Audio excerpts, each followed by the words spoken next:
भगवानले जति दिनुभएको छ यसमा सन्तुष्टि रहन सक्नु नि भगवानको कृपा हो। सज संसारका धन वैभवले त कसलाई पो पुगेको छ र आज। तर जति दिनुभएको छ त्यसमा खुसी छौँ कि छैनौँ हामी? खुसी छौँ भने सम्झिनु भगवानको कृपा त्यही रहेछ।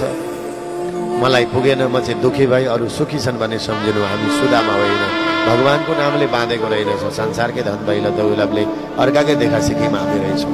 जति छौँ त्यसमा खुसी जो हुन्छ त्यही पनि त्यो व्यक्ति पनि सुदामा हो, जसको जीवनलाई सु भनेको भगवानको नामले दामा बाँधेको छ। भगवानको नामले बाँधेको व्यक्तिहरू हात गोडा नचले पनि कहीँ गएर थन्के पनि उनीहरूले भगवानप्रति कुनै गुनासो गर्दैनन्। जस्तो कि झमक कुमारी घिमिरे, उनले आज परमात्मासँग कुनै गुनासो गरेनन्, धन्यवाद दिइन् जसले मलाई शरीर देवप्रति मेरो कुनै गुनासो छैन। हामीलाई किन दुई चारवटा कठिनाई आउँदैमा? यो संसार त यही हो, जोसँग संयोग भएको छ त्योसँग एक दिन हाम्रो वियोग हुन्छ। जो मिलेको छ त्यो छोड्नै पर्छ। आज नभए भोलि, भोलि नभए कि हामीले छोड्नु पर्यो कि उसले छोड्छ, यही हो। तर भगवानले हामीलाई जति दिएको छ त्यसमा खुसी रहनु नै सुदामाको कथाको रहस्य पनि हो।